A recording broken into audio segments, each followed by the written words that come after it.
Di sebuah desa yang dikelilingi hutan lebat, rasa takut adalah udara yang dihirup setiap hari. Orang-orang dewasa saling berbisik, anak-anak dilarang bermain terlalu jauh. Mereka semua takut pada satu makhluk, serigala besar yang katanya berkeliaran di hutan, siap memangsa ternak siapa saja. Tapi di tengah ketakutan itu, ada satu anak kecil yang berani bertanya, apa benar dia sejahat itu?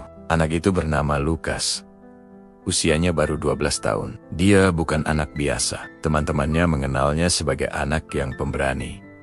Tapi hatinya selembut embun pagi. Lukas punya satu keyakinan sederhana yang sering dianggap aneh oleh orang dewasa. Tidak ada yang benar-benar jahat di dunia ini. Kadang mereka hanya kesepian atau tidak dimengerti. Saat para pemburu di desa mulai merencanakan perburuan besar untuk menyingkirkan serigala itu, hati Lukas terasa sesak. Ia tidak percaya pada rumor yang beredar. Tidak ada satupun ternak yang benar-benar hilang. Hanya jejak kaki besar dan lolongan jauh di malam hari. Lukas merasa ada cerita lain di balik semua ini. Cerita yang tidak didasarkan pada ketakutan, melainkan kesalahpahaman. Maka, dengan tekad yang bulat, Lukas memutuskan untuk melakukan sesuatu yang tidak pernah berani dilakukan siapapun. Ia ingin membuktikan bahwa ketakutan bukanlah monster yang harus dibunuh, melainkan bayangan yang bisa dijinakkan dengan cahaya kebaikan. Misinya bukan untuk melawan serigala, tapi untuk bertemu dengannya. Suatu pagi buta, saat kabut masih tebal menyelimuti desa, Lukas menyelinap keluar dari rumahnya. Ia membawa bekal sederhana, beberapa potong roti hangat, dan sebotol air. Dengan langkah mantap, ia memasuki hutan yang selalu diceritakan sebagai tempat terlarang. Suasana di dalam hutan terasa begitu berbeda.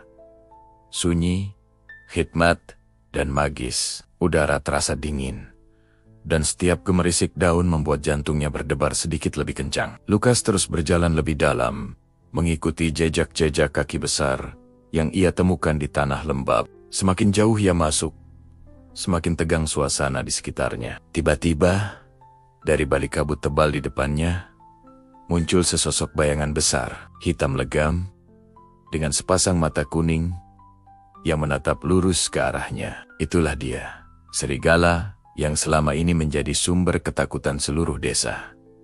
Waktu seakan berhenti. Lukas menelan ludah.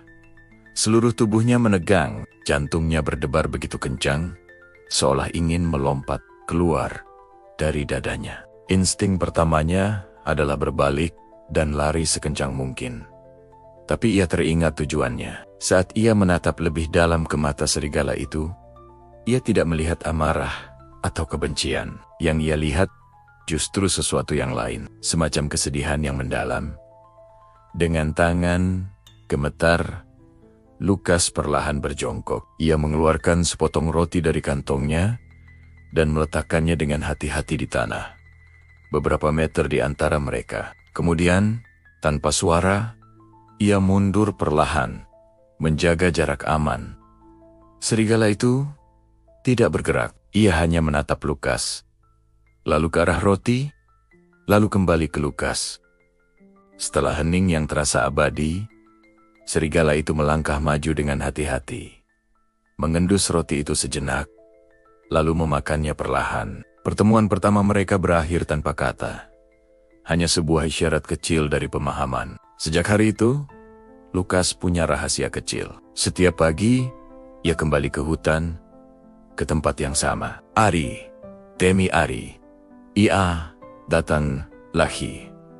Awalnya, ia hanya meninggalkan makanan dan pergi. Lalu, ia mulai duduk di kejauhan, mengamati serigala itu dari balik pohon. Ia mulai berbicara pada serigala itu dengan suara lembut, menceritakan harinya di desa, tentang teman-temannya, atau sekadar menyanyikan lagu pelan. Serigala itu, yang Lukas beri nama Luna, mulai terbiasa dengan kehadirannya.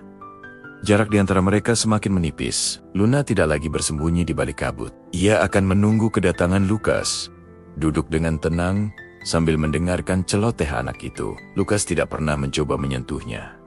Ia hanya memberikan ruang dan persahabatan tanpa syarat. Hingga suatu sore yang syahdu, saat senja mulai mewarnai langit, terjadilah momen yang mengubah segalanya. Lukas sedang duduk bersandar di sebuah pohon besar, berbicara seperti biasa. Tanpa diduga, Luna bangkit, berjalan mendekat dengan sangat perlahan, dan melakukan sesuatu yang membuat napas Lukas tertahan. Serigala besar itu menundukkan kepalanya, dan dengan lembut, meletakkannya di pangkuan Lukas. Sentuhan bulunya yang tebal terasa hangat. Lukas bisa merasakan napas serigala itu yang teratur. Mata anak itu berkaca-kaca, hatinya dipenuhi perasaan haru yang luar biasa. Ia mengelus kepala Luna dengan lembut. Di tengah keheningan hutan itu, Lukas berbisik pelan, "Kamu cuma butuh teman, ya?" Luna hanya menutup matanya, seolah menjawab iya. Saat itulah Lukas tahu, ia telah berhasil menjinakkan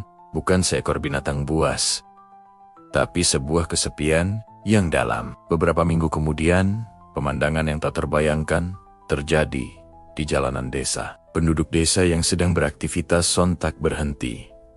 Mata mereka terbelalak tak percaya. Di sana, berjalan dengan tenang di jalan desa, adalah Lukas. Dan di sampingnya, berjalan dengan anggun dan jinak, adalah serigala hitam besar yang selama ini mereka takuti. Tidak ada geraman, tidak ada tatapan mengancam. Luna berjalan di sisi Lukas, seperti anjing penjaga yang setia. Anak-anak yang tadinya bersembunyi, kini memberanikan diri keluar, menatap dengan kagum. Orang-orang dewasa saling berpandangan, senyum perlahan mulai merekah di wajah mereka. Desa yang tadinya penuh dengan kecurigaan dan ketakutan, kini dipenuhi oleh keajaiban. Berkat keberanian satu anak kecil yang memilih untuk memahami daripada melawan, desa itu hidup damai. Luna menjadi penjaga desa, bukan monster hutan. Ia sering terlihat bermain dengan anak-anak di padang rumput, atau sekadar berbaring di dekat Lukas saat ia membaca buku. Lukas tidak pernah membunuh ketakutannya. Ia merangkulnya dan menjinakkannya dengan kasih sayang. Kisahnya mengajarkan kita semua bahwa terkadang hati yang dianggap paling liar pun sebenarnya hanya sebuah hati yang butuh sedikit pengertian. Karena keberanian sejati bukanlah tentang seberapa kuat kita melawan sesuatu yang menakutkan, tetapi tentang seberapa besar kita mau memahami sesuatu yang belum kita mengerti. Terima kasih sudah menonton cerita ini sampai selesai. Jika kamu suka dengan pesan dari kisah Lukas dan Luna, jangan lupa untuk like, bagikan video ini, dan subscribe channel kami agar tidak ketinggalan cerita-cerita inspiratif lainnya. Sampai jumpa di video berikutnya.